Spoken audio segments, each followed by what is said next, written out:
დაბერების პროცესი იწვევს ქუთუთოების კანის ელასტიურობის დაკარგვას, კუნთებისა და დამხმარე ქსოვილების დასუსტებასთან ერთად სიმძიმის ძალის გავლენით ქუთუთოები განიცდიან ფტოს. ამ დროს ზედა და ქვედა ქუთუთოებზე კანის დამატებითი ნაკეთები ვითარდება, ბლეფაროპლასტიკა, ფუნქციური კორექცია, რომლის დროსაც კეთდება ზედმეტი კანისა და ცხიმოვანი ბალიშების რეზექცია, თვალის ჭრილისა და ქუთუთოების ფორმის შესაცვლელად. უფრო მეტს ამ პროცედურასა და მის შედეგებზე ჩვენი სტუმარი გვეტყვის ოფთალმოლოგი, ოფთალმოქირურგი ელისო ბრეგაძე არის ჩვენთან ერთად. მოგესალმებით. მოგესალმებით, მივესალმებით თქვენ ტელემაყურებელს. დიდი ინტერესია ამ პროცედურის ირგვლივ და ძალიან საინტერესო იქნება თქვენთან ერთად მის სიღრმეებში შესვლა. მოდით თქვენ გითხარით, რას მოიცავს, რას ნიშნავს ბლეფაროპლასტიკა? ბლეფაროპლასტიკა არის ქირურგიული ოპერაცია, რომელიც კეთდება ზედა ან ქვედა ქუთუთოების კორექციის მიზნით.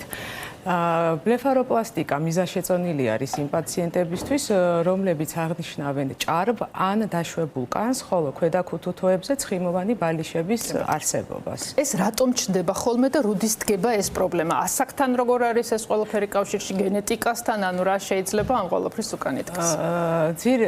ყველანაირ ასაკში შეიძლება იყოს გამოწვეული, ასევე რა თქმა უნდა აქვს გენეტიკურ ფაქტორსაც მნიშვნელობა.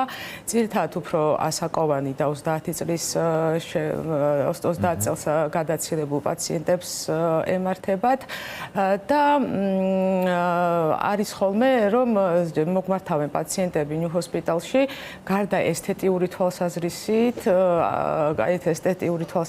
მიზნით არამედ ფუნქციური. აი ზუსტად ეს უნდა მეკითხა, ხო, რას ნიშნავს ბლეფაროპლასტიკაზე როცა ვლაპარაკობთ? ეს არის ესთეტიკური პროცედურა, თუ ეს არის სამედიცინო პროცედურა, რომელსაც შეიძლება მკურნალობა დაერქვას? და რაში უშლის ხელს, თქვათ იგივე მხედველობის კუთხით, რა ეს ყველაფერი რაც აღწერეთ, ეს მიმართულებები რაც შეიძლება კანს ჰქონდეს, რა შედეგების მომტანი შეიძლება? პაციენტებს, ვისაც აღენიშნება ჭარბი კანი, აღნიშნავენ, რომ აქვთ ქუთუთოებზე სიმძიმის შეგრძნება, დილას უჭირთ თვალების გახელვა და უზღუდავთ მხედველობის არეალს.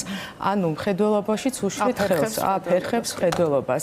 ამ შემთხვევაში, გარდა ესთეტიური თვალსაზრისით, ძირითადად ოპერაცია კეთდება ფუნქციური მნიშვნელობით. იმიტომ რომ ამ ოპერაციის შემდგომ უკვე პაციენტები აღნიშნავენ, რომ დილას უფრო მარტივად ახელენ თვალს და მხედველობის არეალი არის უფრო ფართე. ხო, ანუ ამ კუთხით ერთი რო ესთეტიური მნიშვნელობა აქვს ამ ყველაფერს და მეორე ფუნქციურიც.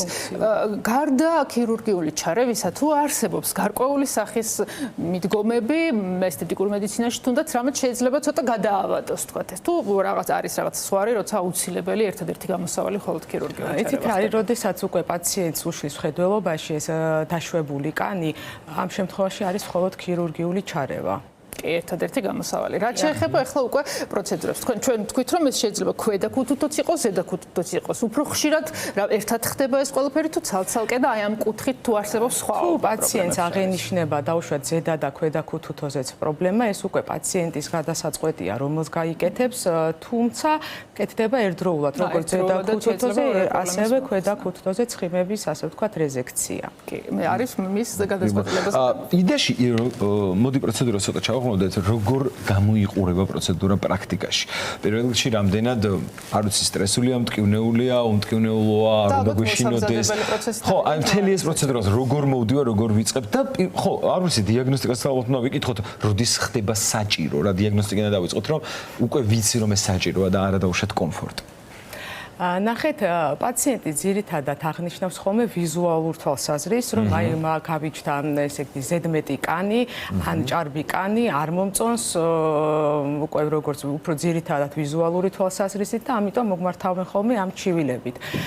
პროცედურა ტარდება როგორც ადგილობრივი ანესთეზიით, ასევე შეიძლება გაკეთდეს ზოგადი ანესთეზიით.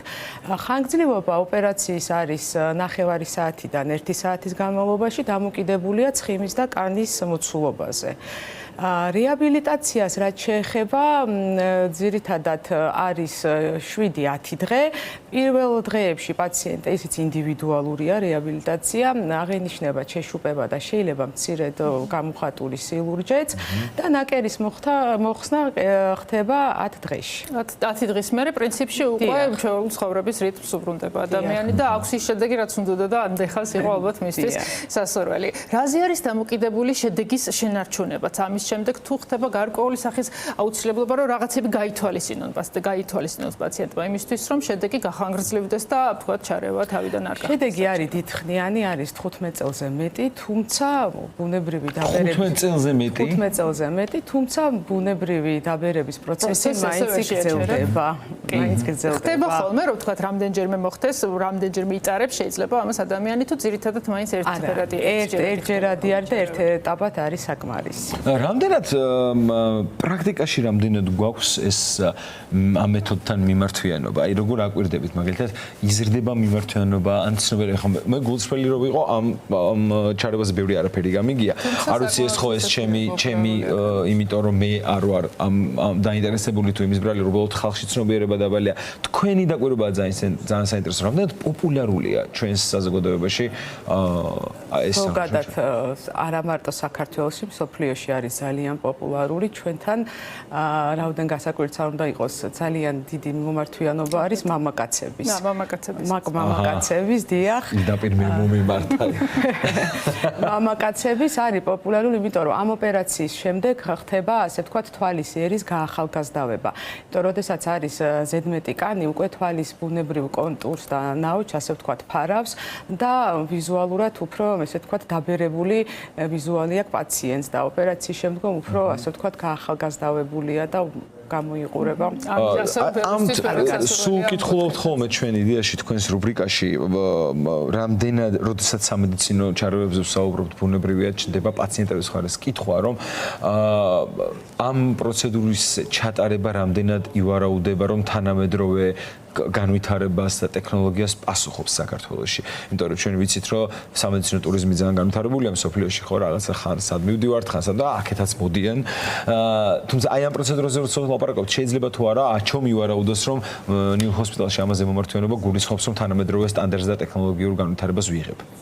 რა თქმა უნდა, იმიტომ რომ ნიუ ჰოსპიტალში როგორც მოგეხსენებათ არის თანამედროვე მულტიპროფილური კლინიკა და ოფთალმოლოგიური ყველანაირი სპექტრის ასე ვთქვათ манипуляციები, ოპერაციები ტარდება და როგორც მოგეხსენებათ ბლეფაროპლასტიკაც არის მაღალ ასე ვთქვათ განვითარებული მაღალ დონეზე. და ალბათ რეკომენდაციები თუ დავასრულოთ ისე ყოველთვის ჯობია ჩარევა იყოს დროული და არა დაგვიანებული. ამ კუთხითაც ვთქვათ თუ იწყება პრობლემა, რა მიგვანიშნებს ამაზე და როდის ურჩევთ ადამიანებს რომ ამ პრობლემის მიმართ გამახვილდეს ყურადღება. ძირითადად პაციენტებს ურჩევ, როდესაც უკვე მხედველობის მხრივ გაუჩნდებათ პრობლემა. იმიტომ რომ დაშვებული კანი გადმოდის წამწამის კიდეზე და უკვე ასე ვთქვათ ყოველდღიურ დისკომფორტს მხედველობის მხრივ უქმნით პაციენტებს. თუმცა არსებობს შესაძლებლობა რომ პრობლემას მარტივად გაუმკლავდე რამდენიმე რაღაც ხანმოკლეა პროცედურა და რამდენიმე დღეში უკვე ადამიანს აქვს ის შედეგი რაც მისთვის არის ესთეტიური თვალსაზრისით თუ ჭარბობის კუთხით ძალიან მნიშვნელოვანი.